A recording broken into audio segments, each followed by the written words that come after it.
Boa noite, Jornal Jovem Pan já está no ar para todo o Brasil. Muito obrigado pela sua companhia, pela sua audiência. Com os destaques desta quinta-feira, pelo segundo dia seguido, o Congresso impõe uma nova derrota ao governo. Depois da rejeição do nome de Jorge Messias para o Supremo, o parlamento derruba o veto do presidente Lula ao projeto de lei da dosimetria.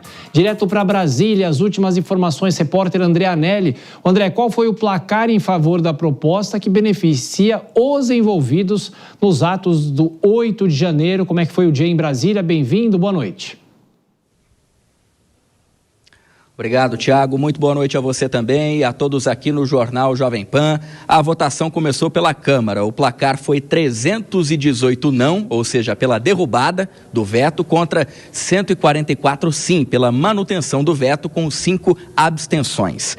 Na sequência, foi a vez dos senadores. 49 votaram não pela derrubada, então, desse veto, e 24 votaram sim pela manutenção do posicionamento do presidente Lula. Com esse entendimento, condenados nos atos de 8 de janeiro de 2023 poderão ser beneficiados com redução de penas e a flexibilidade na progressão dessas penas.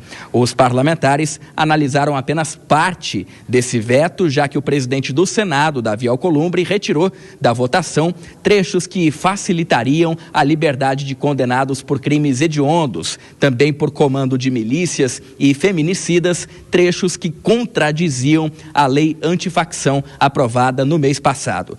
A derrubada do veto, ainda que parcial, foi capitaneada pela oposição ao governo, inclusive vários senadores fizeram um discurso favorável, então, pela derrubada desse veto. Um deles foi Flávio Bolsonaro e, com esse resultado, o Congresso mostrou mais uma vez uma indisposição generalizada com o governo Lula, já que menos de 24 horas atrás, uma outra pauta prioritária do governo morreu nas mãos dos parlamentares, no caso, a indicação de Jorge Messias ao STF. O líder do governo aqui no Senado, Randolfo Rodrigues, ele não economizou nas críticas à oposição, argumentando que o caso da dosimetria não se trata de uma questão ideológica, mas sim de crimes contra a democracia. E, por fim, a gente destaca que essa nova medida pode beneficiar ao menos 190 pessoas condenadas por atos antidemocráticos, conforme o balanço do Ministério do Ministro do Supremo Tribunal Federal, Alexandre de Moraes. Entre os nomes que podem ser afetados pela mudança está o do ex-presidente Jair Bolsonaro, mas os efeitos sobre o ex-presidente a gente destaca daqui a pouco nessa edição ainda aqui do Jornal Jovem Pan. Tiago. Perfeito, André. Ficamos te aguardando. Daqui a pouquinho você volta para falar especificamente sobre essa decisão, até que ponto pode definir o futuro do ex-presidente Jair Bolsonaro. Mas antes de chamar os nossos comentaristas, a gente ouve as declarações. Primeiro do senador Flávio Bolsonaro, claro, exaltando essa nova derrota do governo. Acompanhe. Pela liberdade, pelo primeiro passo para começar a fazer justiça nesse país. Há tantos perseguidos políticos.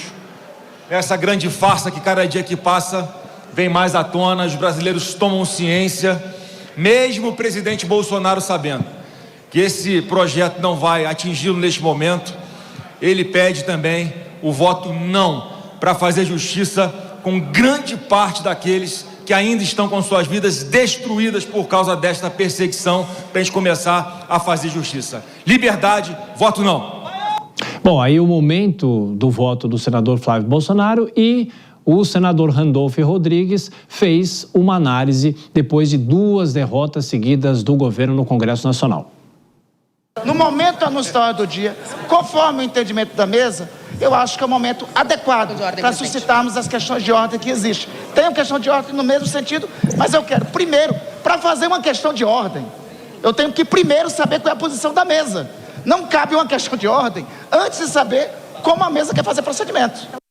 Bom, aí foi um momento de um estresse em que o senador Randolfo Rodrigues estava propondo uma discussão sobre questões de ordem durante essa análise pelo Senado. Primeiro a votação foi na Câmara, depois no Senado. Vou chamar Denise Campos de Toledo e aqui na nossa tela, Cristiano Vilela. Ô Vilela, começo por você. Primeiro, além de toda essa consequência política que estamos vendo, eu pergunto para você os efeitos jurídicos dessa decisão do Congresso Nacional. Já já a gente vai falar especificamente sobre o ex-presidente Jair Bolsonaro. E a grande pergunta é algo que hoje já está correndo na imprensa, com muitas opiniões de juristas, é se não só a questão de Jorge Messias, que a gente vai falar daqui a pouquinho também, mas da dosimetria, se isso vai impactar no Supremo, se isso para no Supremo, se cada um dos casos deve ser questionado pelo Supremo, o que é possível esperar. Boa noite para você, bem-vindo. Tiago, uma ótima noite a você, a Denise e a todos que acompanham o Jornal Jovem Pan.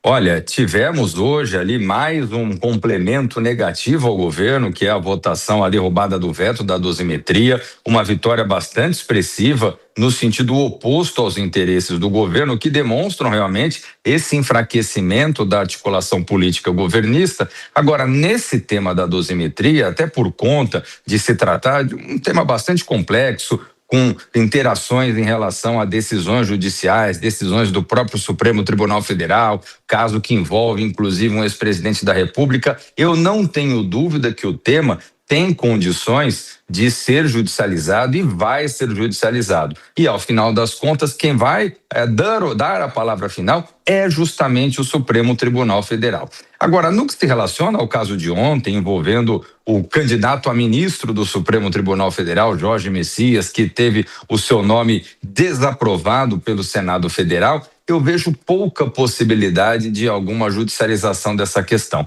O fato é que houve ali uma decisão política da casa. Não dá para você imaginar que o Senado Federal possa abrir mão de uma competência estabelecida na Constituição. Então, nesse sentido, eu vejo que não há malabarismo a ser feito. No que se relaciona à queda de Messias, eu vejo que a tendência é que nem haja judicialização e o governo procure sim um outro nome para apresentar ao Supremo Tribunal Federal. E no caso da derrota de ontem, para muitos foi uma surpresa, só que em relação à dosimetria era mais ou menos uma bola cantada, né? Boa noite, bem-vindo. Boa noite, Vilela, boa noite a todos. Pois é, Tiago, a expectativa era essa mesmo, já se sabia de uma adesão muito grande do Centrão à oposição. Agora, vale lembrar que houve uma mobilização política na época de 8 de janeiro, quando houve toda o desfecho do que seria a trama golpista de parlamentares, porque lembramos que teve invasões também no parlamento, no Congresso, no Senado, a polícia parlamentar sofreu muito a pressão naquele dia, teve quase um confronto direto e houve naquele momento uma mobilização de todos os poderes. Só que ao longo desse período todo houve um enfraquecimento institucional do Supremo Tribunal Federal, até pela posição de alguns ministros. Isso causou insatisfação no Congresso como um todo.